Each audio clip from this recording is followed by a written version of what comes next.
This is going to be a little light, really. There's a bhikkhu in Australia called Bhante Sujato, I've got a lot of admiration for. He's done a great job, and he made on his blog 10 funniest moments of the Suttas, or very funny moments in the Suttas. I don't know about funniest, but so I thought I was captivated by that, and I think I've always been very taken and tried to share when there's been humour used in the Suttas. I think it's a great resource to share with that. So I'd like to go through those and share those with you, and also some sort of Buddhist cartoons and comics that I found. So I'll just have a short relief from that. So the 10th of the 10, it goes down in order, 10, 9, 8, round down to 1, about Sāṭhika gets his comeuppance. Where is it? It's in Majjhima Nikaya 35, Chula Sāṭhika Sutta. Sāṭhika, the wanderer, features in a few suttas. Here, he threatens to take on the Buddha in debate on the 5 aggregates and not self, and giving an elaborate series of similes on how he will drag the Buddha about like a huge elephant would enjoy a game of washing hemp. So like dragging a cloth through the mud. While Sāṭhika is boasting, there's no doubting his pride is due for a painful fall, and the sutta doesn't disappoint. He ends up thoroughly humiliated, seething, I think that is, and depressed.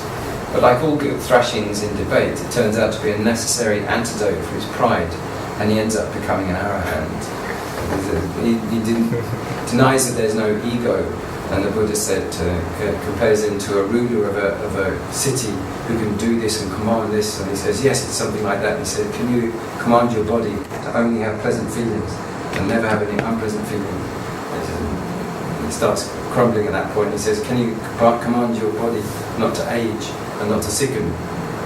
Just sort of like withers, and he can't argue with him at all. He just simply points it out like that, step by step, and he just demolishes what he's saying, that he's in total command, and that ego is in charge of everything. So I need to put this one up. I just thought it was quite a good bumper sticker. Enlightenment is the best ever. The 9th one, the boast of Brahma. Where do we find this? This is in the Dīghanakha 11, the Kaivadas Sutta. People often refer to this one recently, I've heard. A monk searches for an answer to the question, where do the 4 great elements cease without remainder? He questions the devas, the gods, but they keep referring him upstairs, which itself is a lovely satire on the bureaucratic nature of the celestial hierarchy, until he arrives in the realm of Brahma. Brahma appears and boasts, I am Brahma, the great Brahma, father of all. But he keeps dodging the question.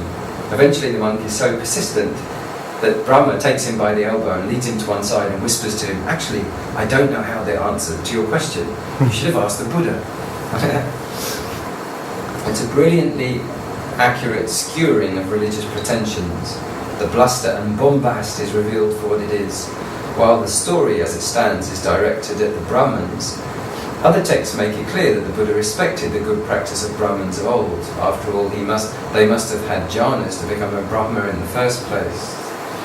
The point here is that religious authority is propped up by signs and displays, and with a little dedicated and persistent questioning, anyone can see beneath the surface.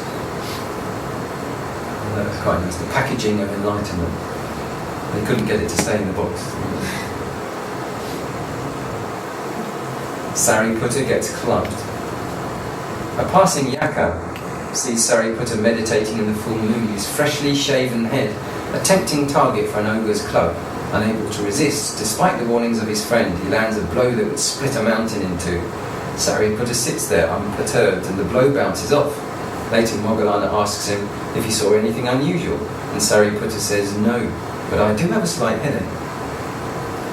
A huge troll smashing a shiny bald head in the moonlight. How is this not funny?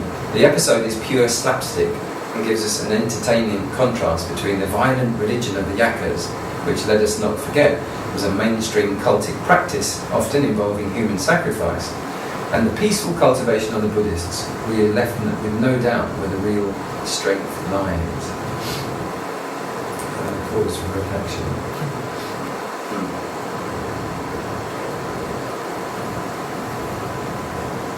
Pork barrels of jokes. That's quite apt. Sakka turns back from the Samyutta Nikaya. In the interminable war between the gods and the titans, these are the devas and the asuras, they go up and down the holy mountain. There's a sort of mythical mountain or scenario. They go up and down, up and down. And they say nothing ever really comes of it. There's a lot of bluster and noise as they go up and down. The gods lost the battle, the devas, and were fleeing with the asuras, the titans, hard at their heels. Their escape route led through a forest full of delicate birds with their chicks nesting. Sakka cannot bear to endanger such innocent creatures, and so he instructs his charioteer, Pāli, to turn around, even though this means facing their enemies. The asuras, the titans, however, assume that Sakka has turned around because he has reinforcements. Terrified, they flee, and the gods end up victorious and saving the birds. Sakka is the Buddhist version of the ferocious war god of the Vedas, Indra. He is the archetypal Aryan hero, leading his people on chariot raids, plundering and slaughtering in the joy of strength and victory. The Buddhist texts turn him, not without a struggle, into a spokesman for non-violence. Like the religious allegories this provides, in its light-hearted way, a political allegory for the idea that non-violence can be a source of strength and political success.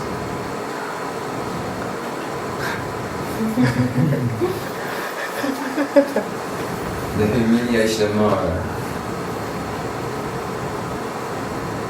Māra tries to defeat the Buddha, but ends up routed, while later accounts depict Māra's army as a vicious mob of monsters.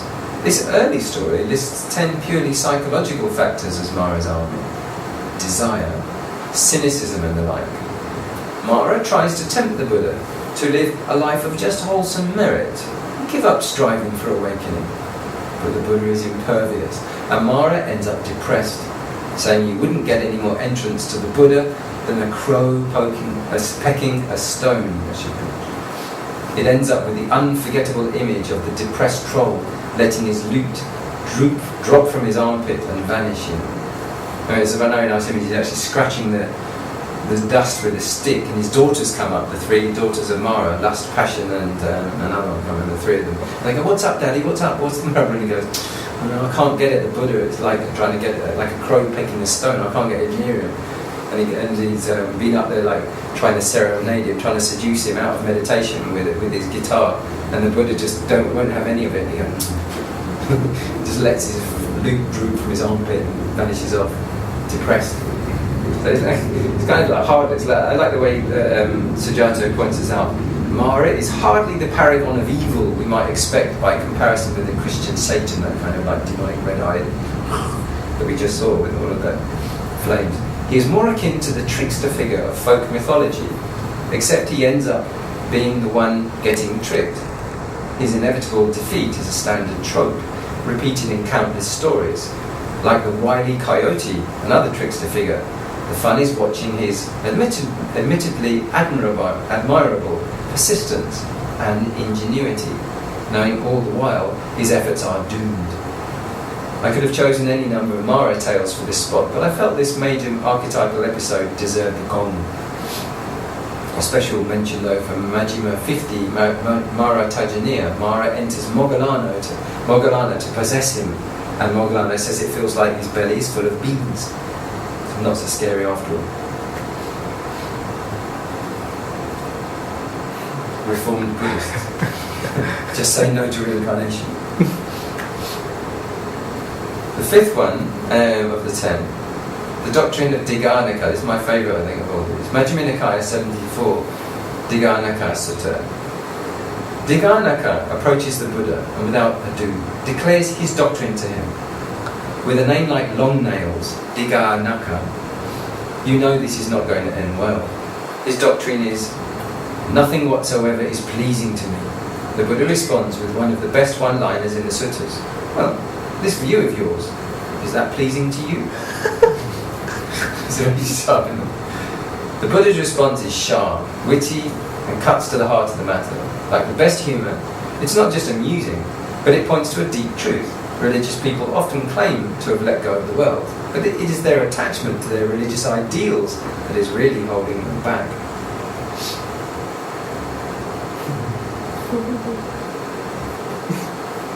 kind of truth to that one as well. This is kind of just Ratapala, son of a wealthy family, is permitted to go forth by his parents only after he nearly starves himself to death. He returns to his family after attaining enlightenment. They try to tempt him to return to worldly things, placing a large pile of gold before him and serving delicious food. And Ratapala's former wife, plural, comes to attend him, intent on seduction.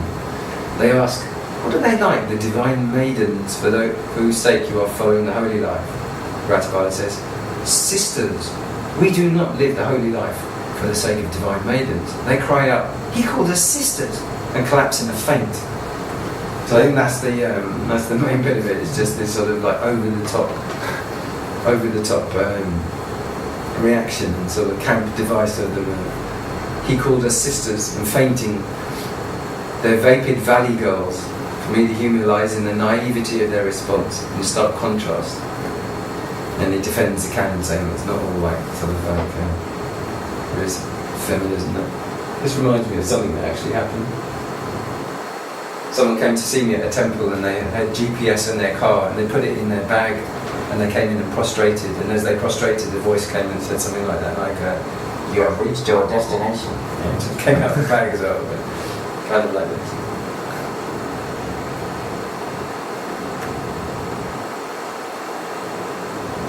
Plain and nothingness. Third one. An awakened nun sings of her freedom from the three crooked things: the mortar, the pestle, and her crooked husband. Sexual politics, it seems, changed but little. The short verse segues blithely from the mundane to sublime, speaking with wit and pith of the reality of domestic disappointment. And rather than offering a Cinderella solution, the handsome prince will take you away and live in a castle with nothing else to do, and someone else to do cooking and cleaning.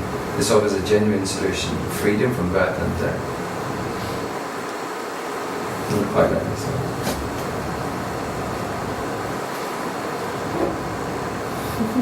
Can Jim and Susie achieve right mindfulness? And will Barbie and Candy be eliminated for relentless clinging to the self? Enlightened couples. Chitta, a highly intelligent and capable lay disciple, goes to see Mahavira, known in Pāli as Niganthanatapura, the leader of the Jains and the Buddha's chief rival. Mahavira asks him whether he has faith in the Buddha's claim that there is a state of mind so still that all movement and applied thought has vanished. Chitta replies that he does not go by faith in the Buddha's claim. Mahavira is delighted in this, puffs out his chest and declares, "Ha! See, even the Buddha's followers don't believe him," and he praised Chitta for his honesty. Chitta, however, asks Mahavira, "Which is better, faith or knowledge?" Mahavira agrees that knowledge is better. Chitta then declares that whenever he wishes, he enters the second jhana, where there is no movement or application of mind, and indeed enters even higher attainments. So he does not go by faith, he speaks from personal knowledge. Mahavira is devastated. He glances aside at his following and says how deceitful and insincere Chitta is, being totally sussed out. Unfortunately, neither the Jain nor Buddhist scriptures record that the Buddha and Mahavira ever met in person, so exchanges such as this are the best we have. As well as the usual prickling of religious pretensions, Chitta exposes some of the flaws of the Jain system as seen by the Buddhists. Focusing so much on self-torment, they do not have the tranquility necessary for deep meditation, and so cannot see the truth. Moreover, Mahavira bombastically claims to be all-knowing, yet he can be so easily fooled, and by a mere layman at that.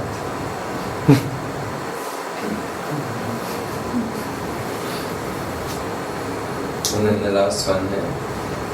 This is kind of like just talking about how what it's like to have a love song in the Pāli Canon, which is so dry and monastic and so on, which is just kind of spicy. This is in the Dīghanakha, so it's like very old. 21, Sakka. Sakka wants to ask the Buddha some questions but can't seem to arrange an interview, as the Buddha is on retreat. Panjasika, Gandhama is a kind of celestial deva who plays musical instruments, and they love poetry and song. Gandhavas, and they also love eagles as well, the bird, not the band. Sāṭhika, the Gandhava, offers to help, and standing neither too close nor too near, he serenades the Buddha with a song extolling the Buddha, Arahants, and love. He sings of his beloved Surya Vachasa, a maiden of fair thighs, whose glorious beauty he covets, just as the Arahants love the Dhamma. So it's like trying to make it all right for the Buddha while he's making his songs. His desire grows, as does the merit of his gifts given to Arahants. And were he to be made one with his beloved, he would rejoice like the Buddha attaining awakening. He's trying to make comparisons. Despite the outrageous inappropriateness of the song, the Buddha rewards him with a nice compliment. The sound of your voice blended well with the sound of your lute. Sweet and neatly avoids commenting on the content of the song. Incidentally, certain later myths make this lute Panchasika none other than the very lute that dropped so ignominiously from Māra's armpit in the episode mentioned above. A love song in the Pāli Canon. Though the verses are perhaps the earliest attested love song in Indian literature, they are clearly playing with well-practiced tropes. Even when the song doesn't directly speak of Buddhism, it uses standard Buddhist imagery, like an elephant plunging into a cooling lotus pond. Panchasika longs to plunge into the bosom of his beloved, foreshadowing later Indic literature, such as Ashvaghosha. The verses are ironically aware of their own tension. Her love will grant him sweet release, like water-cooling flames. But at the same time, he is like a fish stuck on a hook, his heart bound and his thoughts confused. You can read it either as a genuine erotic song or as an exposure of the sufferings of lust. And like the Bhattapala Sutta, the narrative is sophisticated enough to move from such light fare to the weighty matters that are dealt with later on.